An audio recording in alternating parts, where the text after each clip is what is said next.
Elijah that there was going to be a woman there that was going to supply you with food. He didn't say there was going to be a woman that's going to supply you with water. Catch that? He said he would supply you with food. From experiencing how the Lord had provided for him through nature, using animals, which is completely unheard of. I never had Malachi, my cat, bring me some food or something to eat. As many rats that I grew up around East Baltimore, and they knew I was hungry. I didn't eat at night. They didn't bring me nothing to eat. So this provision was completely unheard of. You know, and what he had experienced and received, how the Lord had promised him, and what the Lord had gave to him, and how the Lord came through for him every time. He never had to worry about a challenge, despite any type of situation that was before him. Elijah went through the training and stood on what the Lord told him to expect. Again, he did not say, she's going to supply you with water. She's going to supply you with food. Amen? So step one, Elijah was bold enough to speak. Step two of his training, he left the comforts of his home. Step three, he relied on the provisions of the Lord. And step four, he stood on what the Lord told him. Now, verses 17 through 20. Verse 17 says, sometime later, the son of the woman who owned the house became ill. He grew worse and worse and finally stopped breathing.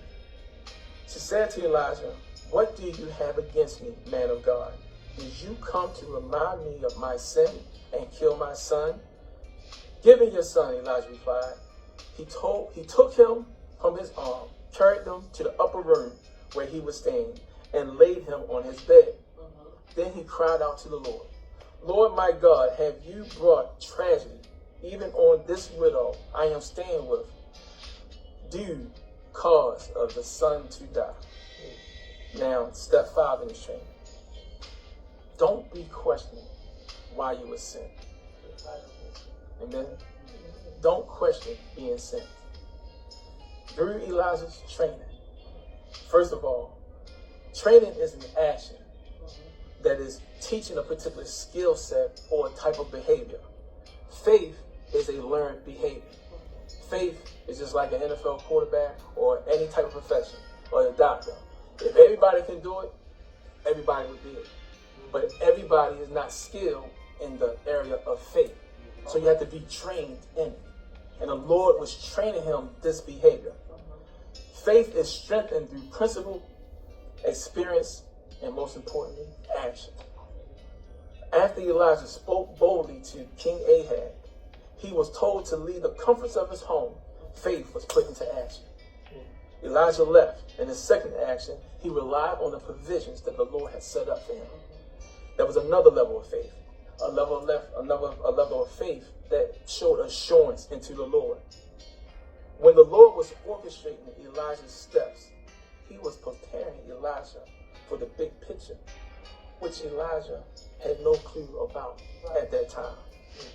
Elijah showed boldness at home, but the Lord wanted him to demonstrate boldness and faith, but he wanted him to get the boldness and faith away from home, because he needed him to be prepared first to put his faith in action. In 1 Kings chapter 17, verses 20 to 22, then he cried out to the Lord, Lord my God, have you brought tragedy even on this widow I am staying with, by causing her son to die? Then he stretched himself out on the boy three times, cried out to the Lord, Lord my God, let this boy's life return to him. And in verse 22, the Lord heard Elijah's cry, and the boy's life returned to him. Now, have you noticed something? The Lord didn't say anything to him when he first cried out about the boy dying. The Lord didn't say anything. Because at first, the Lord was talking all the time. He's like, all right, Elijah needs to be here. I need you to go there. Birds can feed you. Go meet this woman over there near passing Paul. She's a widow. She's going to give you food. The Lord was talking all day long. Then all of a sudden, Elijah didn't hear anything. Because after Elijah's experience in his faith training and what he went through, he did not have to wait on God's response, because he knew exactly what to do. Amen? At that point. So in verse 21, Then he stretched himself out on the boy 3 times and cried out to the Lord, Lord my God, let this boy's life return to him. And the Lord heard Elijah's cry, and the boy's life returned to him, and he lived. And this is when all this stuff that Elijah had to go through in his training set up for this moment here. In verse 23, Elijah picked the child up, carried him down from the room into the house, and gave him to his mother and said, look, your son is alive. Then the woman said to Elijah, now I know that you are a man of God, that the word of the Lord is from your mouth is the truth. Now, Elijah was sent to a place where the God of Israel was not accepted. Amen. The people of Zarephath, they were serving the God of Baal. The God of Israel was nowhere in that region. The word of the Lord was not there at the time.